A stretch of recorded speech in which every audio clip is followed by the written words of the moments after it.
Hey.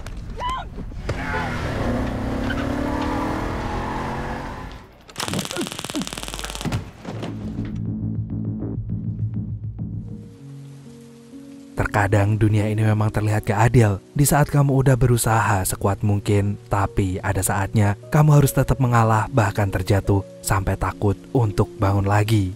Tapi percayalah bahwa Tuhan memberimu ujian seberat itu tidak mungkin tanpa alasan.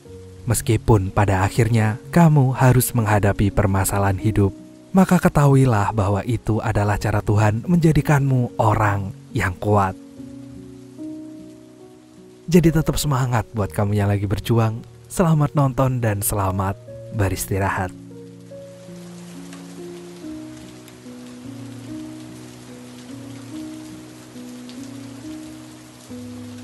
Wanita ini adalah Emily. Dia bekerja di sebuah restoran makanan sehat dan menjadi kurir catering di kantor-kantor. Tapi sesibuk apapun Emily di restoran itu, gajinya gak pernah cukup untuk melunasi utang-utangnya. Dan oleh karena itu, Emily juga melamar pekerjaan di tempat lain. Sayangnya, ia selalu ditolak karena punya catatan kriminal di kepolisian. Tapi Emily berbakat di bidang seni lukis. Sayangnya, ia tidak bisa meneruskan hobinya itu karena kini ia disibukkan untuk mencari uang. Dan menjadi pelukis bukanlah sebuah pekerjaan yang bisa menghasilkan uang dengan cepat. Namun Emily punya teman sewaktu kuliah bernama Liz. Ia kini bekerja di sebuah agensi iklan dan menawari Emily untuk ikut bersamanya menjadi asisten desain grafis. Emily yang pada dasarnya suka gambar langsung tertarik dan Liz pun meminta izin pada bosnya untuk melakukan interview pada Emily. Tapi sayangnya beberapa hari kemudian Liz memberi kabar kalau saat ini bosnya masih belum membuka lowongan. Alhasil mau gak mau Emily harus kembali ke restoran itu dan bekerja menyiapkan sekaligus mengantar makanan. Keesokan harinya teman Emily yang bernama Javier tiba-tiba meminta Emily untuk menggantikan pekerjaannya. Awalnya Emily mengira kalau Javier ini meminta pergantian shift di restoran karena ia ingin mengantar anaknya. Tapi ternyata Javier menyuruh Emily untuk pekerjaan lain. Makanya ia memberikan sebuah nomor pada Emily dan memintanya untuk menghubungi nomor tersebut. Malamnya Emily menghubungi nomor itu dan ternyata mereka meminta Emily untuk datang besok siang karena mereka akan memberi pekerjaan baru. Dan benar aja esok siangnya Emily datang ke sebuah bangunan yang dari luar tampak seperti gudang toko baju. Namun ternyata sudah ada banyak orang mengantri di dalam sana.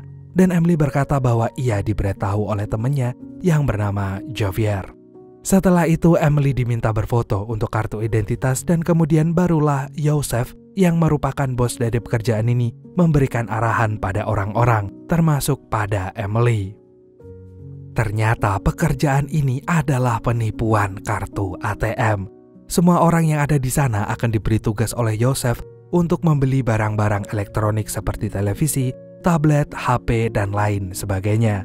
Lalu karena mereka semua masih pemula, maka Joseph hanya mewajibkan satu orang membeli satu barang. Dan jika mereka berhasil melakukannya, mereka akan dibayar $200 atau sekitar 3 juta rupiah.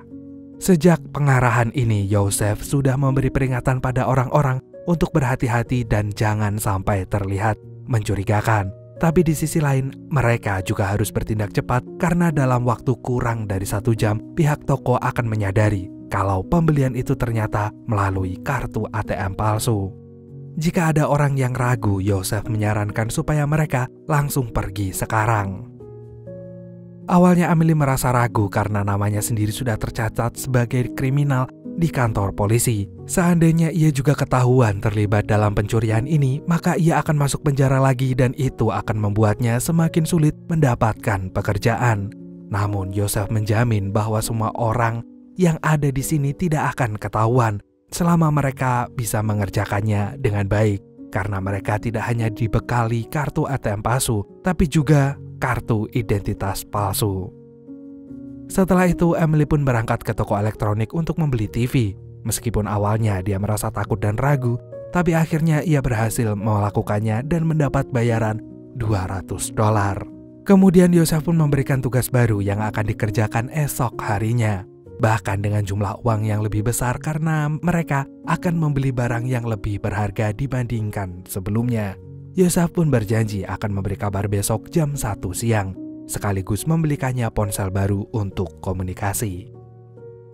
Dan besok paginya Emily kembali bekerja di restoran. Saat itu ia bertemu dengan Javier karena mereka akan mengantar pesanan makanan ke sebuah kantor. Kemudian Emily pun bertanya apakah Javier diberi tawaran untuk pekerjaan selanjutnya dari nomor kemarin. Dan ternyata selama ini Javier belum pernah mengambil pekerjaan itu. Jadi sampai sekarang ia pun belum tahu jenis pekerjaannya dan apa yang ia lakukan dengan itu. Sesaat kemudian Emily dan Javier sampai ke kantor tersebut. Tapi liftnya mati tiba-tiba sehingga Emily dan Javier harus mengangkut seluruh makanannya melalui tangga darurat. Hal ini tentu saja melelahkan. Namun Emily tidak punya pilihan lain untuk menuntaskan pekerjaan ini. Sayangnya karena makanannya sempat terjatuh di tangga, maka makanan yang akan disajikan pun juga rusak sehingga mendapat komplain dari pelanggannya. Emily pun rasanya ingin marah, apalagi ia seharusnya bertemu Yosef untuk bekerja lagi. Namun karena Emily tidak mengangkat telepon Yosef pada pukul 1 siang, maka tidak ada pesan lagi setelah itu. Jadi Emily membuang ponselnya, tapi ternyata Yosef mengirim pesan lagi dan Emily langsung menerimanya. Setelah itu Emily pun meminta izin pada Javier untuk menerima pekerjaan ini sehingga Javier harus sendirian melayani pelanggan mereka. Bahkan Emily berjanji memberikan $30 pada Javier supaya membiarkan Emily pergi. Dan dalam waktu singkat Emily pergi menemui Yosef yang ternyata memberinya tugas membeli mobil menggunakan black card. Sama seperti sebelumnya, Emily hanya diberi waktu 8 menit untuk bisa membeli mobil itu dengan kartu ATM palsu. Dan gak lama kemudian Emily bertemu dengan pemilik mobil dan berkata ingin segera membelinya. Sang pemilik mobil pun bingung karena Emily tidak ingin mengeceknya terlebih dahulu. Namun Emily beralasan bahwa kemarin kekasihnya sudah mencoba dan sekarang ia tinggal mengambilnya aja. Akhirnya sang pemilik itu pun melakukan sejumlah transaksi dan Emily pun bisa membawa mobil itu dari tempat parkir. Namun saat Emily ingin membawanya pergi, sang maklar menyadari ada sesuatu yang mencurigakan dengan Emily, sehingga ia pun memintanya kembali. Tapi karena Emily tahu bahwa ia sudah diwaspadai, maka Emily tidak mungkin langsung menyerah. Sehingga saat orang itu menyerang Emily, Emily pun bisa melawannya. Setelah itu, Emily pun pergi dari sana meskipun wajahnya terluka.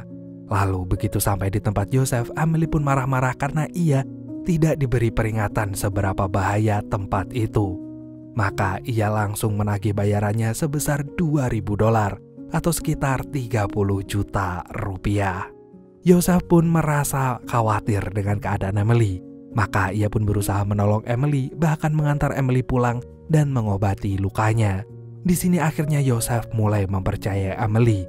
Ia pun bercerita kalau sudah melakukan pekerjaan ini sejak lama dan berencana punya rumah baru yang juga akan menjadi kantor barunya.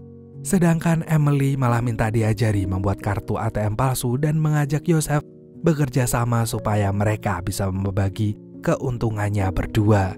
Karena bagaimanapun juga Emily harus mendapat uang banyak dalam waktu singkat supaya ia bisa membayar utangnya. Esok harinya Emily pun ditegur oleh manajernya di restoran karena ia dianggap mangkir dari pekerjaannya. Dan manajernya itu memotong uang makan Emily, meskipun ia juga menawarkan double shift seandainya Emily ingin mendapat uang lebih. Emily pun merasa kesal, tapi mau bagaimanapun juga ia tidak mungkin keluar dari restoran ini karena ia belum mendapat pekerjaan lain yang lebih layak dibanding karyawan restoran. Lalu setelah ia pulang dari restoran, Emily menemui Yosef yang kemudian mengajarinya cara membuat kartu ATM palsu. Ternyata awalnya Yosef membuat nomor seri kartu kemudian mencetaknya pada potongan kartu yang sudah berbentuk seperti kartu ATM itu. Setelah itu ia memasang magnet yang digunakan untuk mendeteksi identitas kartu tersebut. Dan sejauh ini cara ini berhasil selama anak buahnya melakukannya dengan hati-hati sehingga tak mudah dicurigai. Setelah itu Yosef memberikan alat pencetak kartu ATM itu kepada Emily supaya dia bisa menggunakannya di rumah. Dan karena pekerjaan ini cukup berbahaya, apalagi kalau dilakukan sendirian, maka Yosef juga memberikan pistol listrik kepada Emily sebagai alat pertahanan diri. Dan karena Yosef tidak ingin kejadian yang kemarin terulang lagi, ia juga mengingatkan Emily supaya tidak menyebutkan nama asli sekaligus melarang Emily membuat janji temu dengan pembeli di dekat rumahnya. Begitu sampai di rumah, Emily langsung mencoba alat itu dan ia pun takjub karena sekarang ia bisa memproduksi kartu ATM palsu tanpa bantuan Yosef. Maka dari itu Emily siap bekerja sendiri dan akan menghasilkan setidaknya lebih dari $5.000 atau sekitar 76 juta rupiah untuk membaginya bersama Yosef. Esoknya Emily langsung bekerja dan semakin hari ia semakin lihai. Dan karena Emily adalah wanita yang pemberani, ia tak pernah terintimidasi oleh orang-orang yang ingin membeli barang darinya dan menawarnya dengan harga yang sangat murah. Bagi Emily, para pembeli boleh menawar, namun ia sebagai penjual adalah penentu apakah akan melepas barang itu atau tidak. Dan dalam waktu singkat, Emily berhasil mengumpulkan keuntungan lebih dari $5.000. Dan oleh karena itu, Emily pun segera memberitahu Yosef, dan Yosef pun kagum pada kegigihan Emily. Dan setelah itu, ia berjanji untuk membuat rekening baru khusus untuk bisnisnya ini bersama Emily. Namun pada saat itu sepupu Yosef yang bernama Khalil pun datang. Dari gerak-geriknya ketika berkenalan dengan Emily, Emily langsung tahu bahwa Khalil tidak menyukainya. Sayangnya malam ini Emily ketiban sial karena orang yang katanya ingin membeli televisi darinya justru membohongi Emily dan mengikuti Emily sampai ke apartemennya. Orang itu ternyata perampok dan berhasil menguras uang tabungan Emily yang ada di berangkas sekitar $15.000. Atau sekitar lebih dari 220 juta rupiah. Tadinya Emily ingin menyerah, namun ia teringat pada perjuangannya mengumpulkan uang itu hingga ia punya keberanian untuk mengejar tuh perampok. Dan dalam waktu singkat Emily berhasil melumpuhkan perampok tersebut dan mengambil kembali uang yang telah mereka curi. Keesokan harinya Emily pun mendatangi pesta ulang tahun Liz. Di sana, Emily bertemu dengan teman-teman Liz yang rata-rata bekerja di agensi iklan seperti Liz.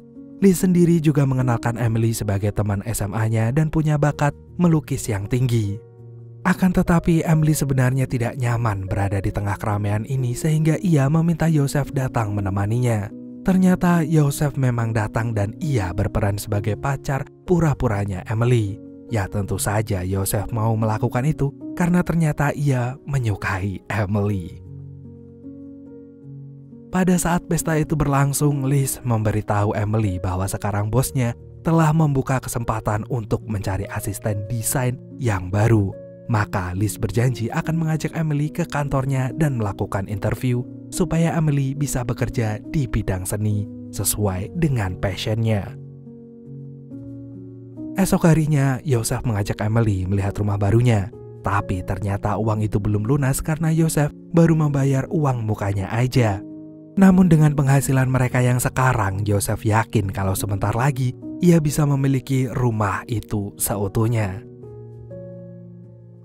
Setelah itu, Yosef pun mengajak Emily bertemu ibunya dan mengenalkannya sebagai seorang kekasih. Ibu Yosef pun menyambut Emily dengan sangat hangat karena ia sudah lama menginginkan seorang menantu. Akan tetapi di tengah kehangatan itu tiba-tiba Khalil datang dan berkata bahwa ia ingin mampir untuk menemui ibu Yosef. Padahal sebenarnya Khalil ingin memberitahu Yosef bahwa Emily sudah ketahuan di salah satu toko elektronik menggunakan ATM palsu karena ia pernah 2 kali membeli TV di sana. Khalil pun marah karena dulu Yosef telah memperingatkan mereka untuk tidak mengulang aksi penipuan ini di tempat yang sama. Khalil kemudian pun menyalahkan Emily karena jika satu aja kelompok mereka tertangkap polisi, maka tidak heran jika nanti jaringan mereka akan segera terbongkar. Dan oleh karena itu Emily pun menerima tawaran dari kantor Liz karena ia tahu bahwa tidak selamanya ia akan menjadi Emily. Jadi siang itu Liz mengajak Emily ke kantornya supaya Emily bisa mengenali calon tempat kerja barunya. Tentu saja Emily langsung merasa tertarik karena dari dulu ia selalu ingin bekerja sesuai bakat seni yang ia miliki. Namun setelah pulang dari kantor Liz, Emily justru mendapatkan kabar buruk. Yosef baru saja bertengkar dengan Khalil perkara bisnis mereka. Ternyata mereka berdua sedang memperebutkan pembagian keuntungan dan Khalil masih menyalahkan Emily yang tiba-tiba bergabung dengan kelompok mereka. Jadi karena Khalil menahan uang Yosef, sekarang Yosef belum bisa melunasi rumahnya. Maka dari itu Yosef berencana mengambil stok barang yang ada di gudang kemudian menguras seluruh uang yang ada di rekening bisnis mereka. Akan tetapi esok harinya Emily harus mengikuti sesi wawancara dengan atasan Liz. Emily pun mengenalkan dirinya sebagai teman Liz dan ternyata bos Liz sudah mengetahuinya. Ia pun mewawancarai Emily dengan ramah. Bahkan ia bersedia menerima Emily meskipun ia sudah mempunyai catatan kriminal. Dan ternyata bos Liz ini menerima Emily sebagai karyawan magang. Maka dari itu Emily merasa kesal apalagi para karyawan magang tidak dibayar. Dan katanya baru akan dibayar jika sudah melewati masa pengenalan 6 bulan. Oleh karena itu Emily langsung pergi dari sana setelah mengetahui bahwa kemampuannya tidak berharga di sana. Setelah itu Emily menemui Yosef yang sudah berada di gudang. Namun ternyata Khalil telah mengosongkan gudang tersebut dan meninggalkan Yosef sendirian. Yosef pun merasa sangat marah karena Khalil sudah tega menipunya.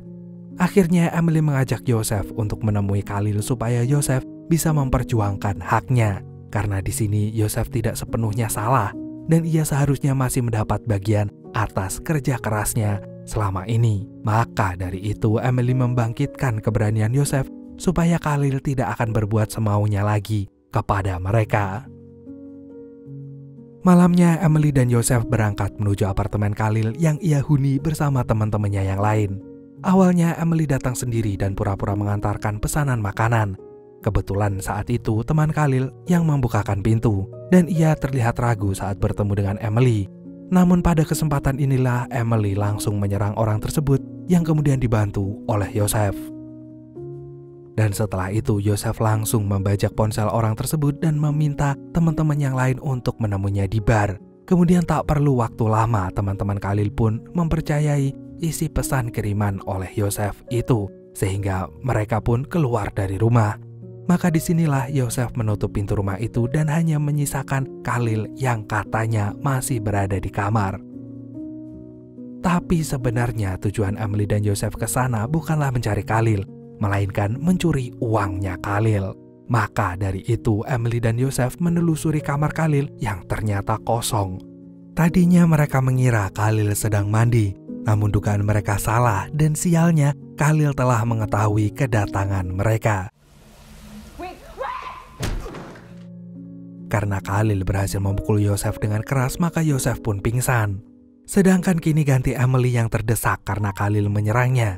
Namun untungnya Emily berhasil melawan balik dan justru mengancam Khalil supaya menyebutkan tempat penyimpanan uangnya. Awalnya Khalil tidak mau mengaku sampai Emily berkata ingin menghabisinya. Dan barulah Khalil menjawab kalau ia menyimpan uangnya di bawah kulkas. Setelah itu Emily langsung mengambil uangnya kemudian menolong Yosef dan keluar dari sana. Mereka pun memasuki mobil dan Emily berusaha mencari kunci mobil yang tadi disimpan oleh Yosef. Di sini Yosef justru merasa bersalah pada Khalil meskipun Khalil telah melukainya. Namun Emily berusaha menenangkan Yosef dan yang penting mereka harus segera ke rumah sakit karena Yosef hampir kehabisan tenaga. Sayangnya di tengah kepanikan itu Emily tidak bisa menemukan kunci mobilnya. Dan ia baru menyadari kalau Yosef tidak akan bisa bertahan sampai di rumah sakit. Dan oleh karena itu dengan berat hati Emily meninggalkan Yosef di mobil lalu kabur sendirian membawa uang hasil curiannya. Dan setelah itu Emily pun menjauh dari tempat itu dan naik bis hingga luar kota. Ia juga gak lupa menghapus jejak-jejak penyerangan yang ada di wajahnya supaya tidak ada orang yang mencurigainya. Sementara itu, keesokan harinya polisi baru menggeledah apartemen Emily. Namun tentu saja mereka tidak menemukan apapun karena Emily sudah pergi jauh. Dan sekarang Emily telah memulai kehidupannya yang baru, yang aman dan damai. Ia pun bisa menikmati hidupnya sebagai seniman, kemudian bersantai untuk mengistirahatkan pikirannya.